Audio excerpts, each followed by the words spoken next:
kembali lagi dengan saya Ina Krima dan rekan saya Azkia Bunga Sabrina.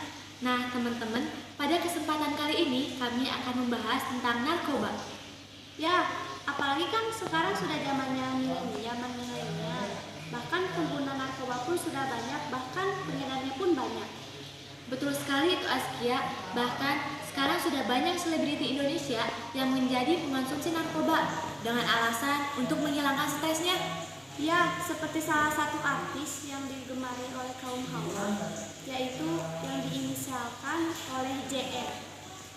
Nah, buat lebih jelasnya, apa sih itu narkoba dan apa hukumnya dalam agama? Mari kita dengarkan penjelasannya dari Ustadz Ihsan. Bismillahirrahmanirrahim. Assalamualaikum warahmatullahi wabarakatuh. Alhamdulillahirabbil alamin wa bihi nasta'inu ala umuri dunya waddin.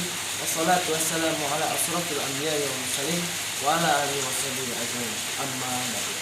Pertama-tama mari kita panjatkan puji dan syukur kehadirat Allah Subhanahu wa taala yang mana karena rahmat dan hidayahnya kita dapat berkumpul di insyaallah tempat yang berkah ini. Tak lupa salawat serta salam semoga tetap terlimpah curahkan kepada junjungan kita semua Habibana wa Nabiyana Muhammad sallallahu alaihi wasallam, kepada keluarganya, kepada sahabatnya, kepada tabi'in-tabi'atnya, dan kepada kita selaku umatnya. Semoga mendapatkan syafaat di akhir zaman. Amin ya Allah ya rabbal alamin. Ikhwatu fillah yang dirahmati oleh Allah Subhanahu wa taala. Perkembangan zaman merupakan sebuah hal yang tidak dapat kita pungkiri akan kehadirannya.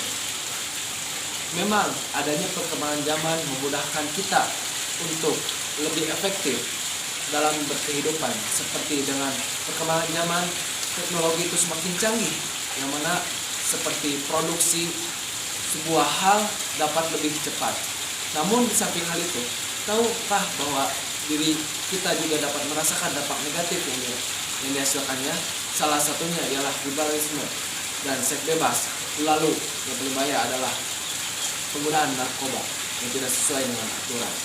Ikhwatillah yang dirahmati oleh Allah SWT, narkoba merupakan sebuah obat atau zat yang berasal dari tanaman atau bukan tanaman, sintetis ataupun semi sintetis, yang dapat menurunkan atau menghilangnya kesadaran seseorang dan tingkat kemaluan pada diri seseorang, hingga dapat menyebabkan ketergantungan terhadap obat tersebut.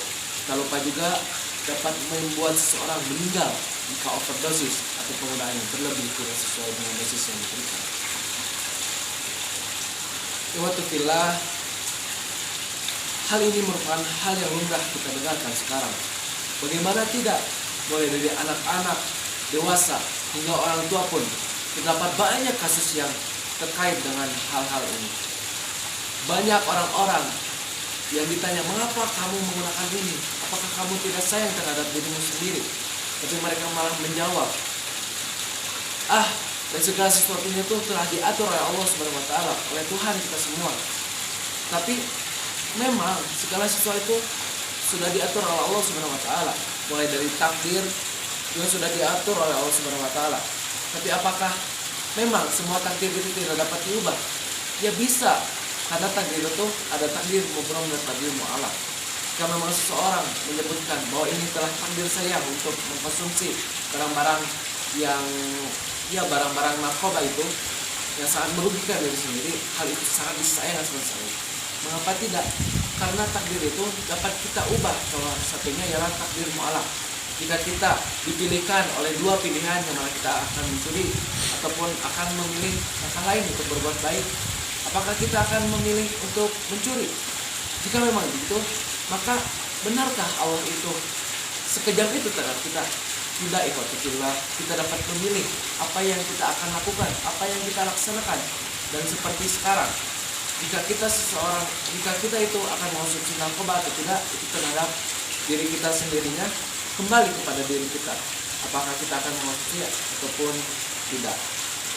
Nah, dalam pasal 1012 pasal 1 yang mengatakan bahwa seseorang yang mengonsumsi atau menyediakan barang narkoba atau barang yang tidak sesuai dengan diberikan perizinannya, maka hal itu dapat menyeruskan dia, hal itu dapat memberikan dia hukuman untuk masuk ke penjara.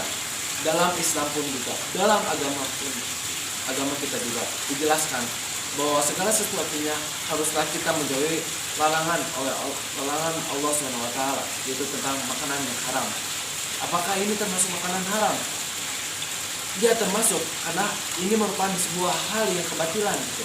Hal yang dapat menandakan sebuah kemungkaran terhadap kita semua, terutama jika kita mengonsumsi hal ini. Yang tadi, yang saya sebutkan bahwa dapat menghilangnya rasa kesadaran seseorang itu. Jika seseorang tidak sadar, seseorang itu dapat melakukan maksiat, mulai dari mencuri, mulai dari berzina, ataupun yang lain-lainnya, yang mana hal itu bisa membuat kita mendapatkan dosa besar. Ikhwatullah, harus kita sadari, harus kita yakini bahwa kita itu hidup di dunia tidak akan selamanya, tidak akan kekal di dalamnya. Karena sebuah hadis yang menjelaskan bahwa kullu nafsin dha'iqatul maut, bahwa segala sesuatu makhluk hidup yang memiliki nyawa akan merasakan sakitnya, mati. Ikhwatullah yang dirahmati Allah SWT, sudah sepantasnya kita sebagai generasi penerus bangsa harus bisa memajukan negeri ini, bukan merusak negeri ini. Apakah kalian tega melihat negeri ini hancur di tangan kita sendiri? Pasti kalian tidak tega, kan? Oleh karena itu, mulai dari sekarang saya mengajak kepada kalian semua untuk segera sadar dan bangkit untuk memajukan negeri ini. Karena jika tidak kita, siapa lagi akan memajukan negeri ini? Sekian dari saya, mohon maaf apabila ada kesalahan. Wassalamualaikum warahmatullahi wabarakatuh. Nah, itu dia penjelasan dari Ustaz Islam. Semoga kita semua senantiasa dijauhkan dan dilindungi oleh Allah SWT. Mungkin pertemuan kita kali ini cukup sekian.